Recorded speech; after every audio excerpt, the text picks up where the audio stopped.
Hi everyone, welcome to the Confident Hypnotherapist podcast. This week, I have fellow Melburnian Gareth Graham joining me. Gareth, how are you doing today? I am damn fantastic. What about yourself? I'm pretty damn fantastic too, provided I don't keep tripping over my words as I was before we started recording now. Oh, you should have left that in. That was good.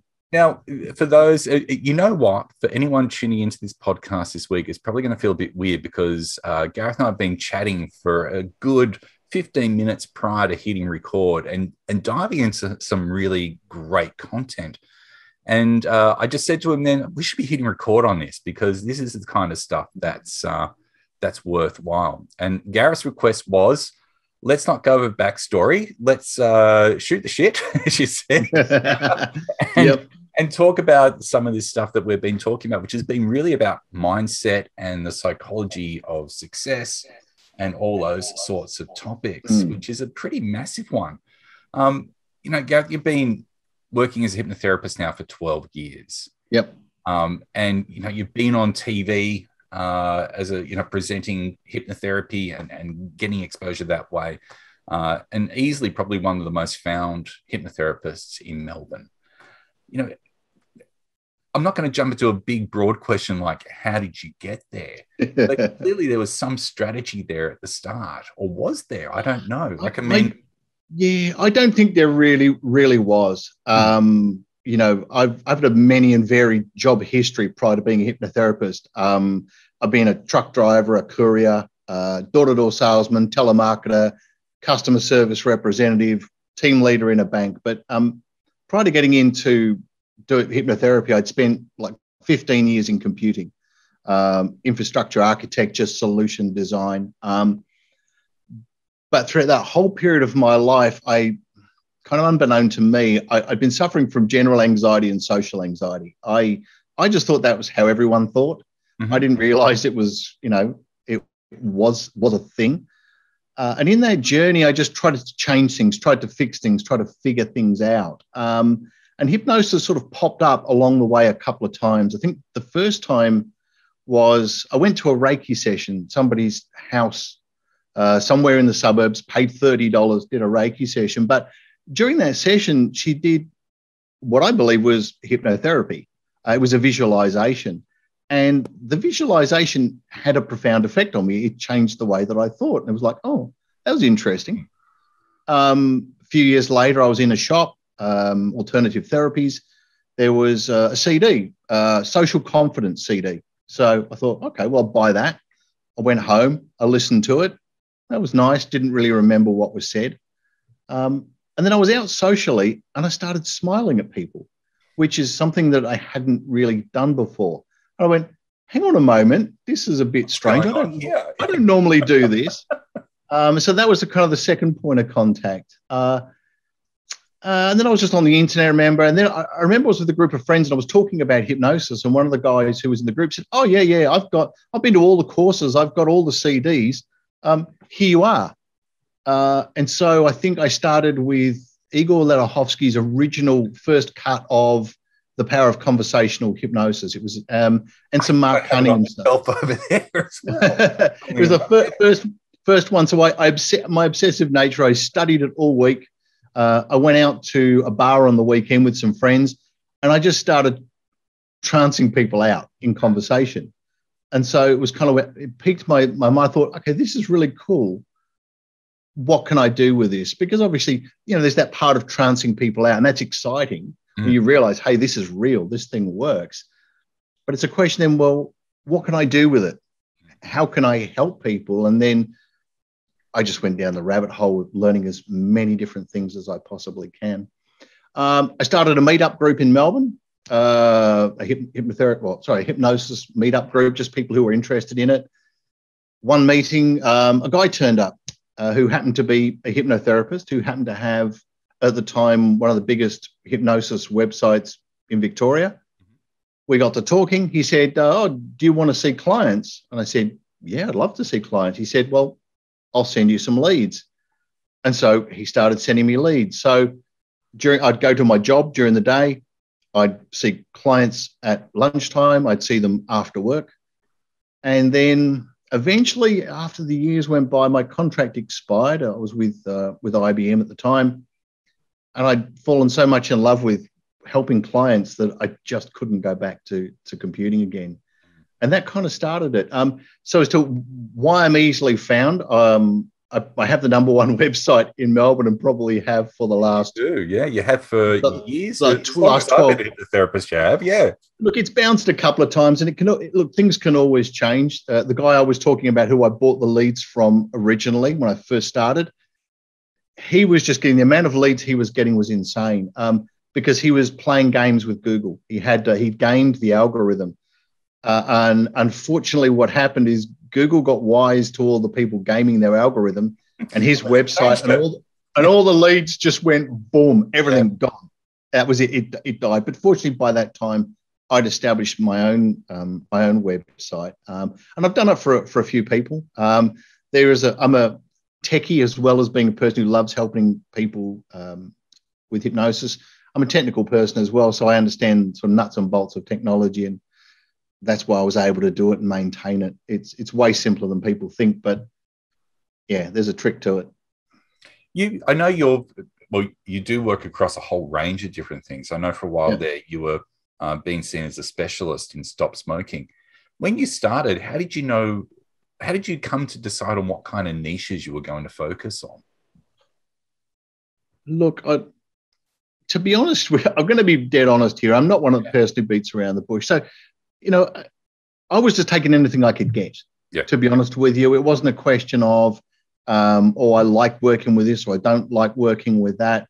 I was just getting these leads. People were calling up, and I didn't want to say no to business. Yeah. And I also love the challenge. I mean, let's face it, you get some really interesting clients, really interesting issues that you never, ever thought. Would have thought of previously, exactly. You would never have thought, for instance, one gentleman who all of a sudden got anxiety around his swallowing reflex every time that he would you just get things that you would never, ever possibly imagine. So I really loved the challenge. I really wanted to do as many different things as I possibly could.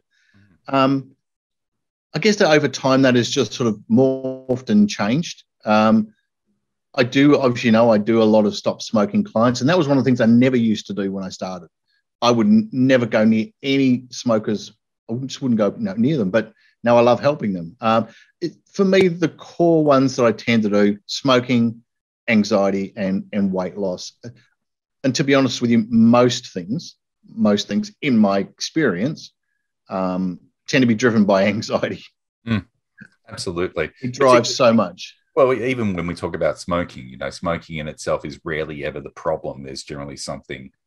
There's lots of drivers, for the vast, not everyone, not 100% of people, but significant amount of people, there's usually something else.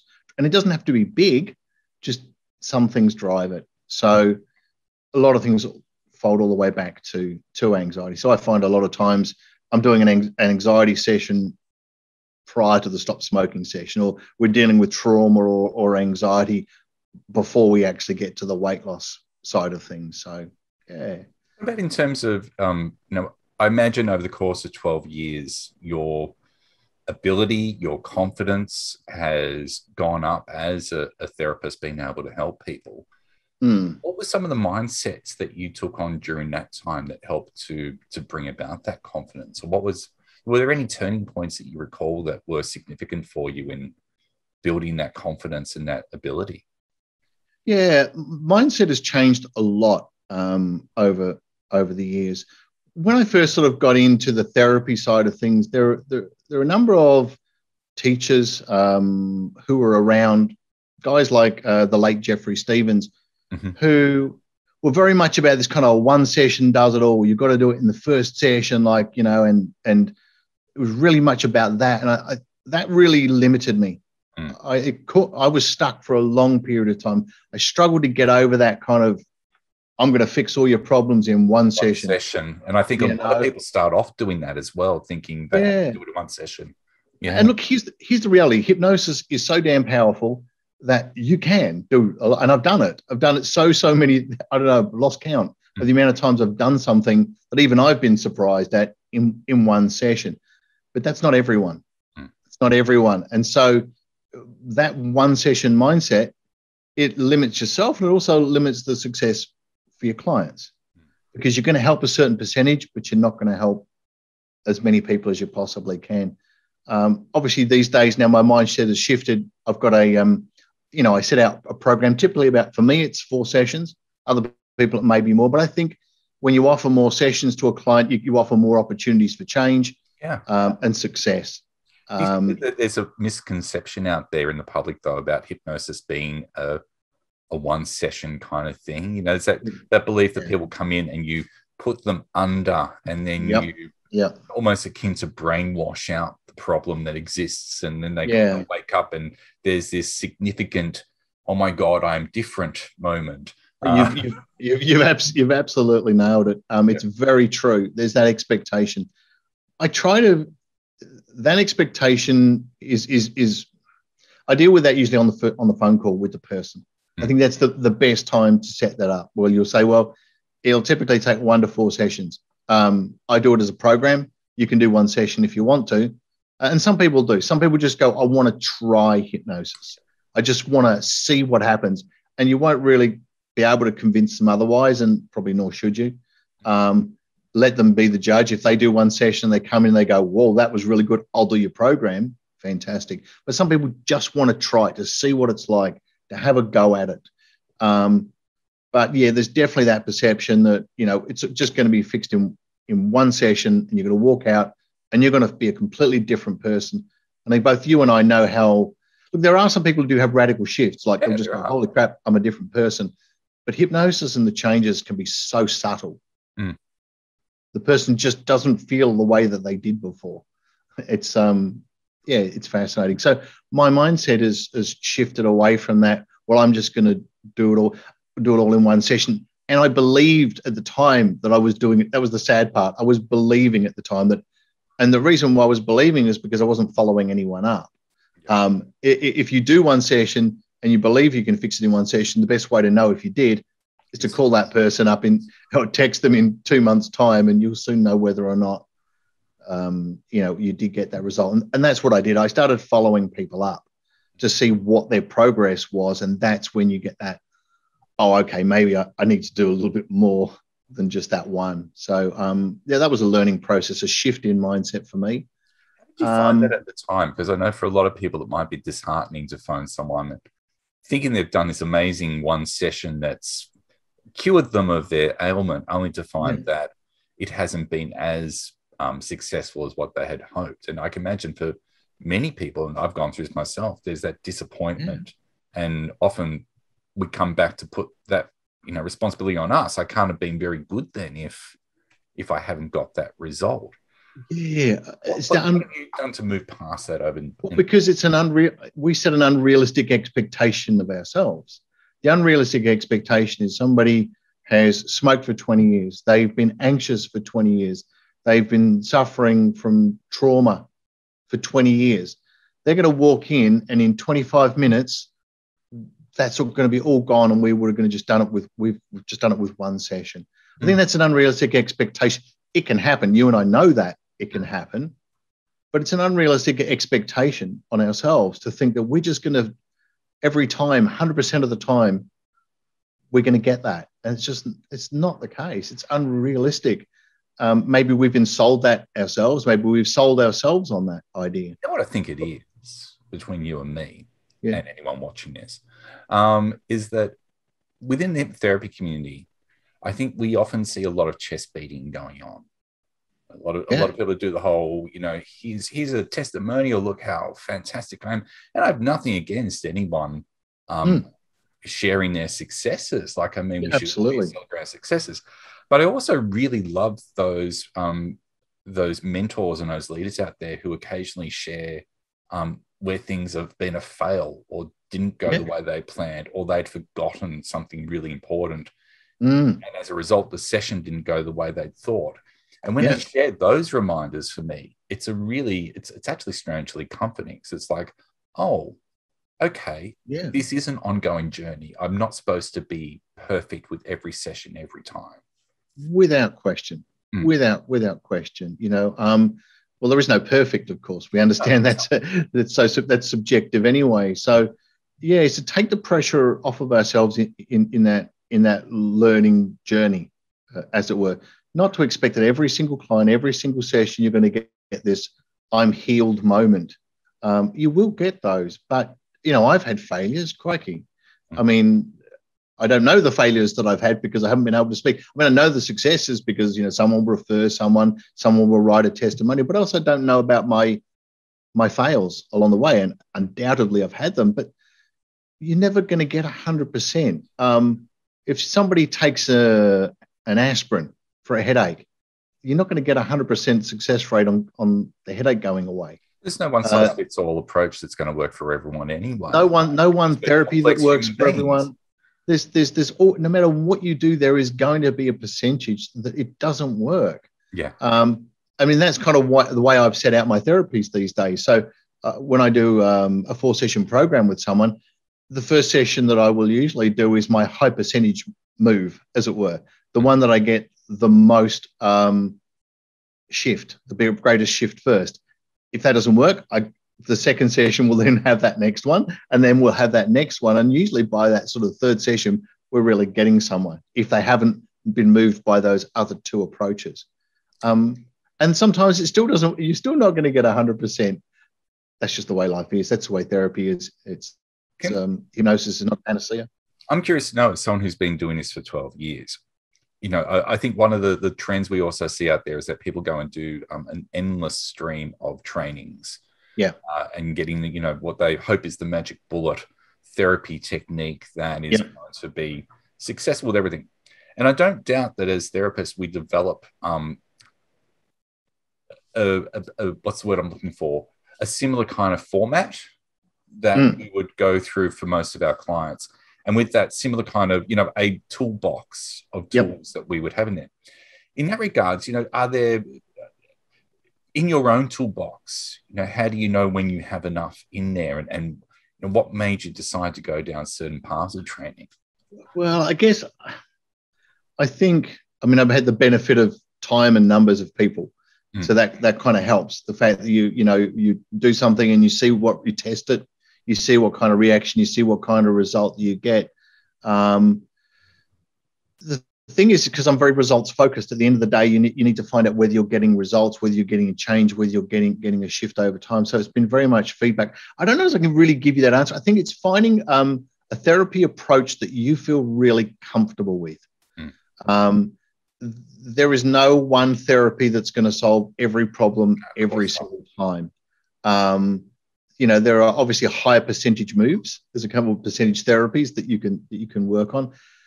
But I know sometimes we feel, if I just learn some more, I'll be ready. If I learn some more, I'll be ready. If I just do one more course, if I just figure that one thing out, I'll be ready then. The best way to be ready is to start working with clients. Get yourself a therapy that you're comfortable with. Get a particular issue that you really want to help people with. They talk about specialization. Well, that's something I didn't do. I know when I started, I didn't specialize, but it would be the advice that I would give a person right now. Stop trying to fix every single problem and have a therapy for every single thing like I did. Do as I say, don't do as I do.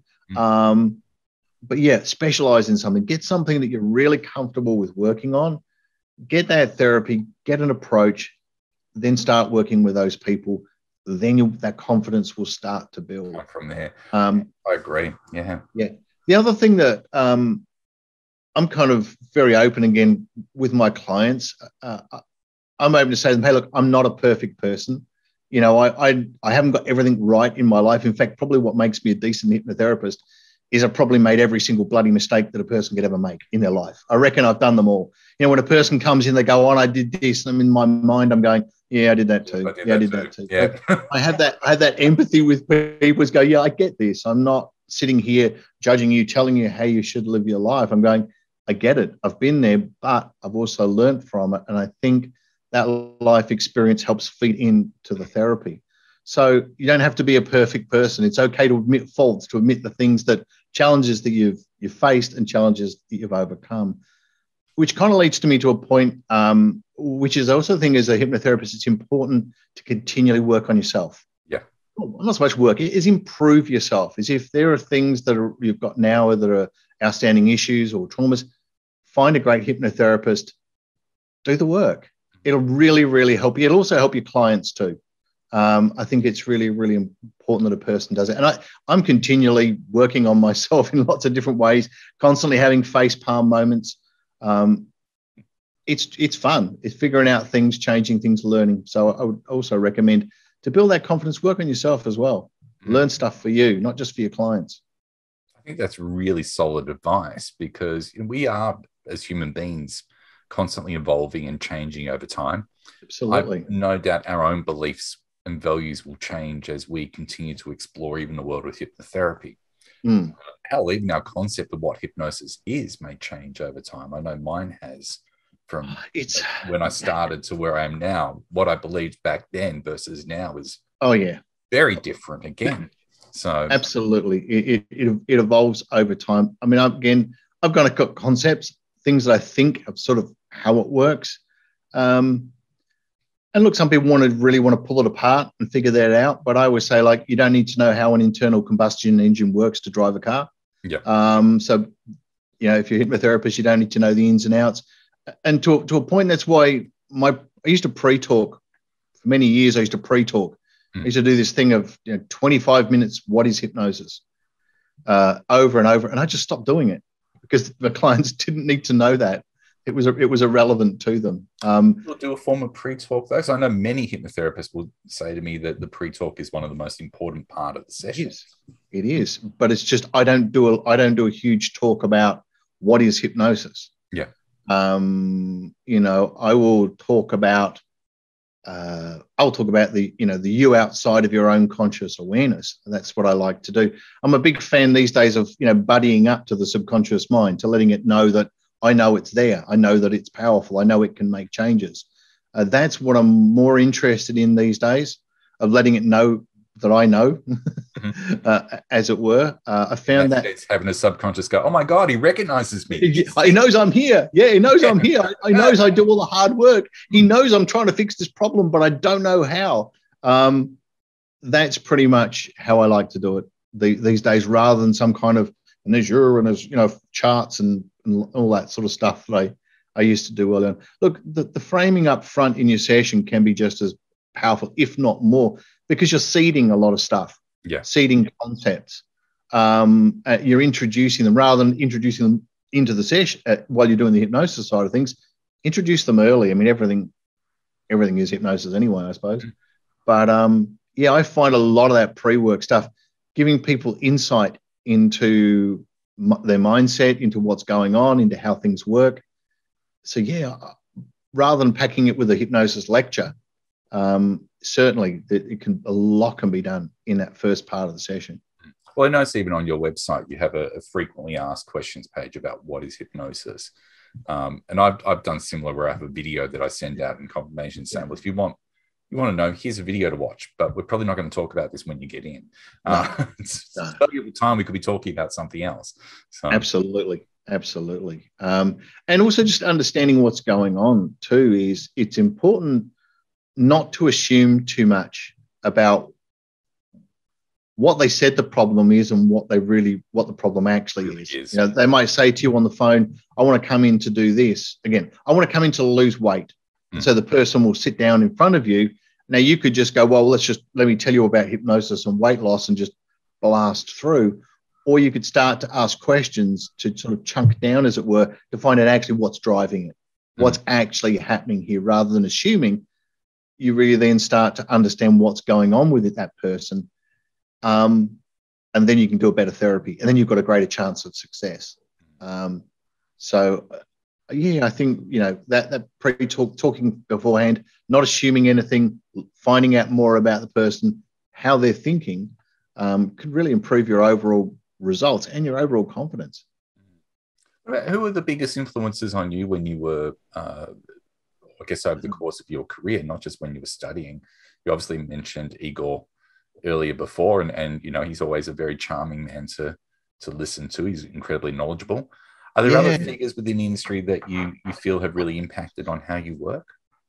I don't know. I don't know really. I just think I always joked that my my form of hypnosis or therapies were kind of like mixed martial arts. It was just pull a little bit from here, pull a little bit from here, a little bit from here, whatever works. I've still got stuff that I learned from Jeffrey Stevens, the late Jeffrey Stevens, in there, as far as his induction. Because he did the grey room, I think it was. Yeah. He had a few different kind of protocols that were. He did, yeah. It was his. For me, it was more about the induction side of things than his therapy. So I started with his therapies very early on.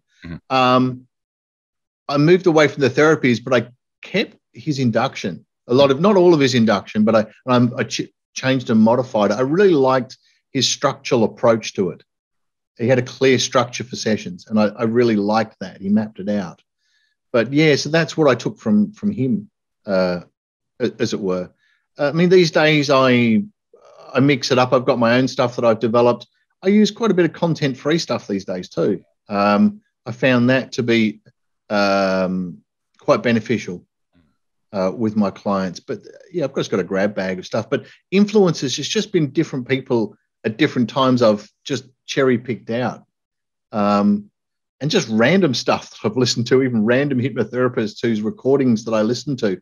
Yeah, because I think we do, when we start, we go mad just downloading stuff. Yep. And I would listen to hypnosis recordings. And they were just really, really fascinating. I don't know if you know that hypnotherapist, and I can't remember the person's name, where he did this thing called parallel. It was like a parallel hypnosis. So what he would do is he would record 2 stories.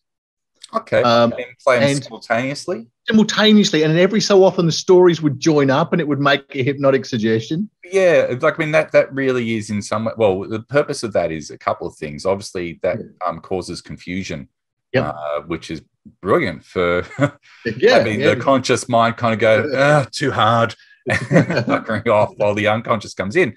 But it's also bilateral stimulation as well. I know, I don't know if this is a person, I know Paul McKenna in the UK uses that technique a lot in his recordings, and largely because I think Paul McKenna was a radio announcer for many years, and so his awareness of technology in the studio was probably so much more advanced than a lot of other hypnotherapists. Actually, sorry, I want to jump in because that reminded me of a point that of building confidence. It's the developing of the voice for hypnosis. I think it's one of the really important areas to work on.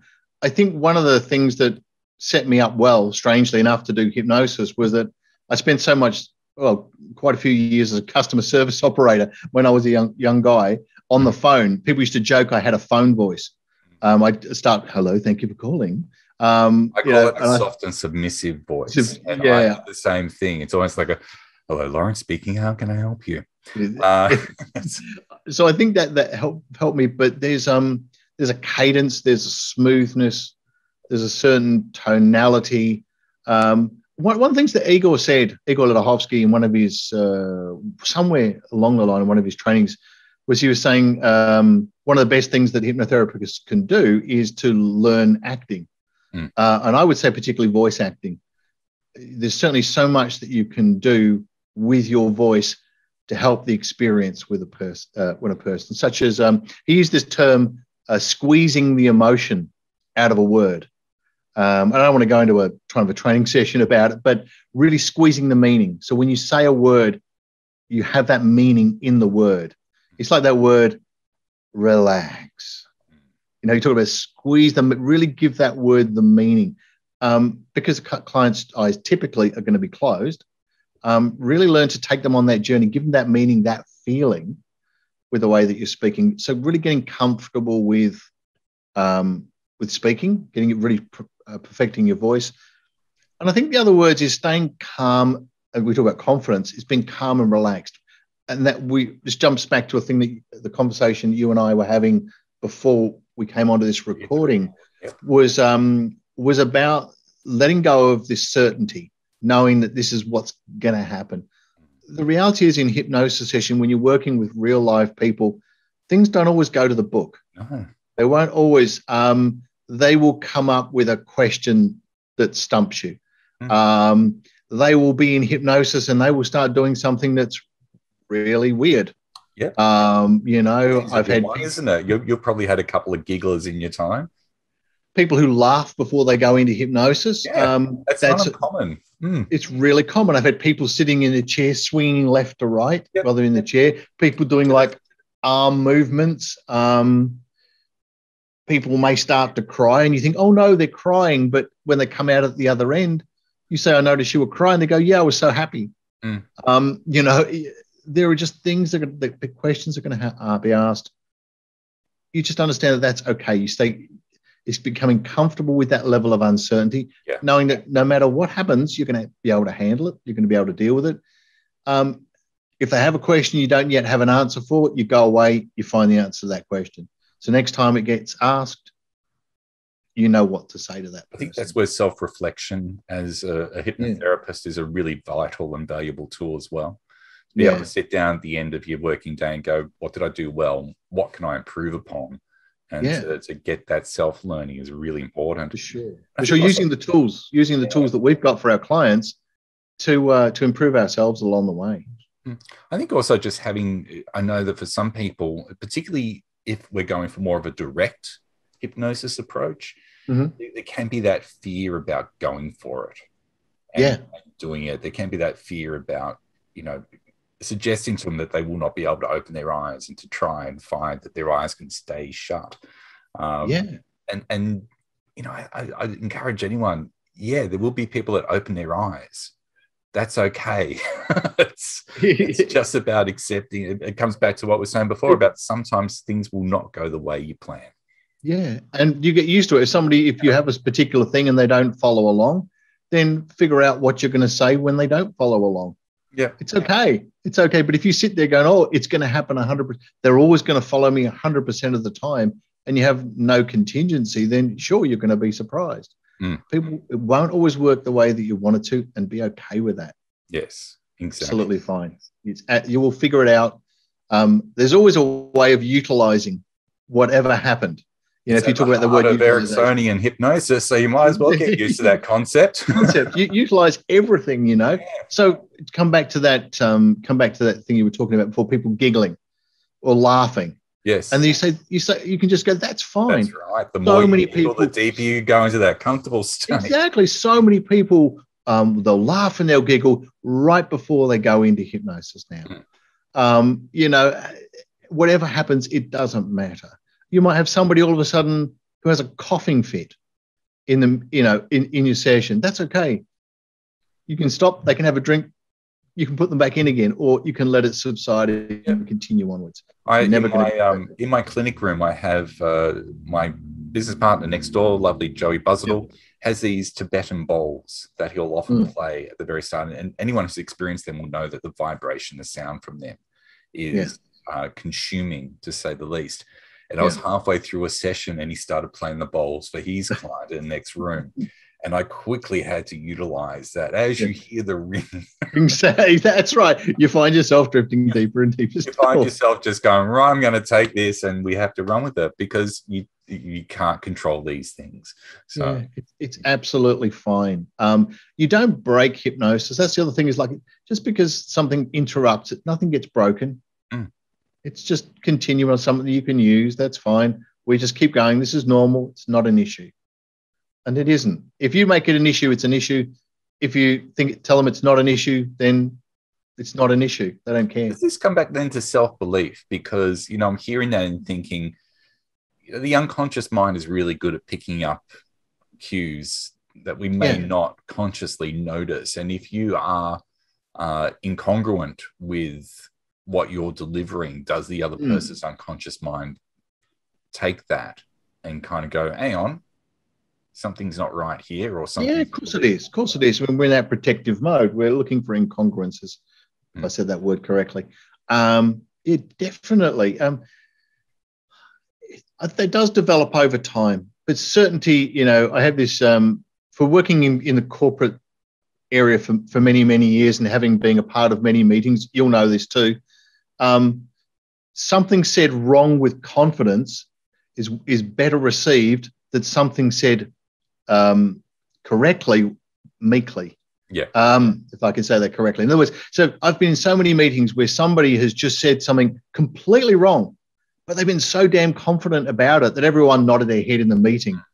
And then I'm like thinking to myself, like, no, that's a really bad. And other people have this really great idea, but it's like, I think we should do this. No, they get rolled over.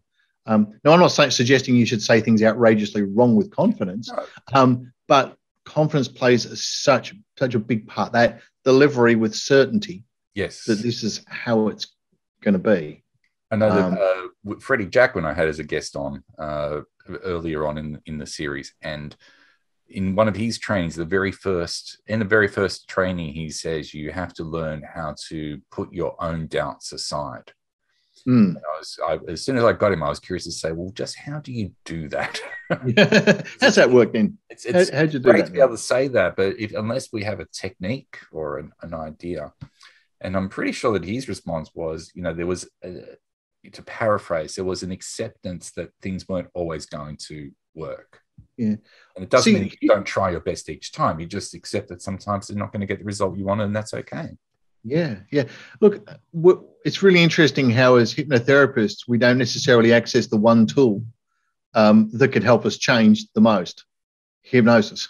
We don't get hypnotized enough to make these changes. If you want to change, if you observe a change or observe something that needs to be changed, seek out a hypnotherapist to change it. Yeah.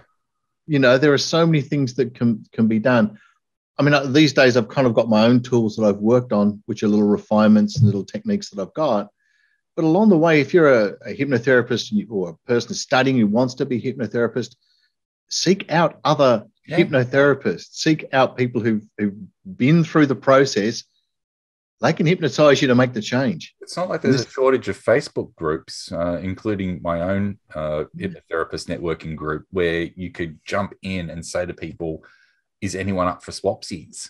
I would go one step further. I think people who are watching this and who perhaps don't yet have that confidence, and then to seek out someone exactly like yourself, do some sessions, because we know hypnosis works quickly. The barriers, the blocks that you've got right now, boom, they can be blasted away. I know one of the mistakes that I made along the way is I probably tried to do things too cheaply. I penny pinched along the way.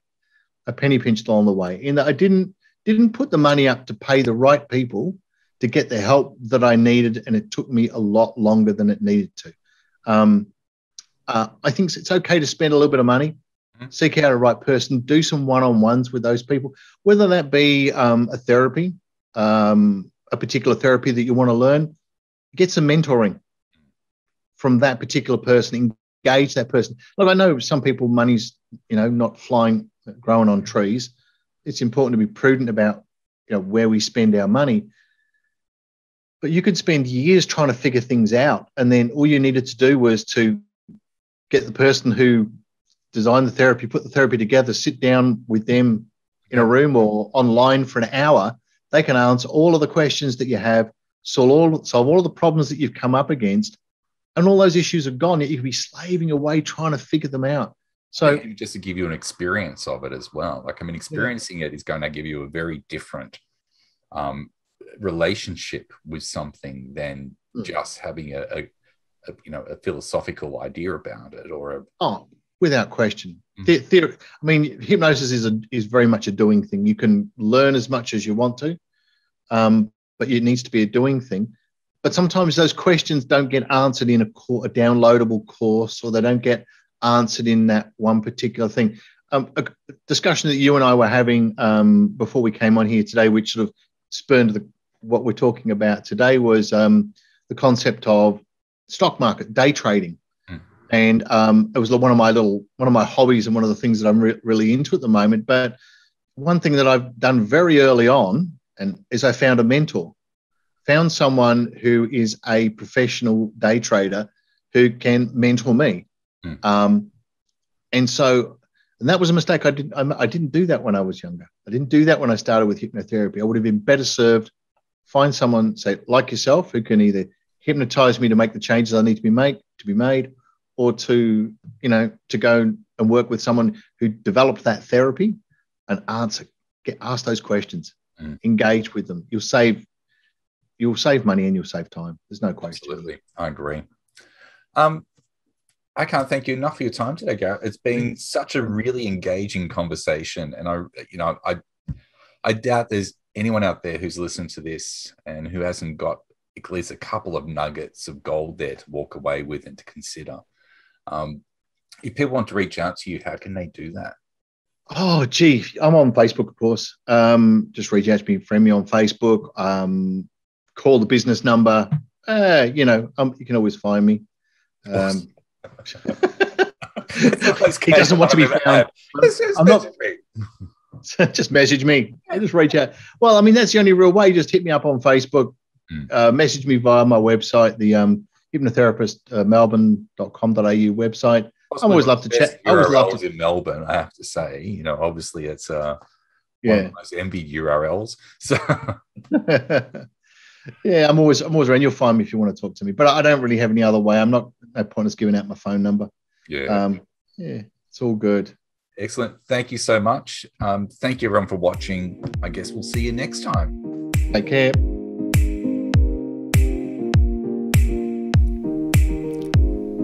Thank you for watching the Confident Hypnotherapist podcast. I'd like to invite you, if you're on Facebook, to come and find us on the Hypnotherapist networking group, particularly if you're a student or even if you're a seasoned hypnotherapist. You'll find a whole lot of information there regarding continued professional development that will help to build your confidence and effectiveness as a hypnotist. Come and join us. I look forward to seeing you there.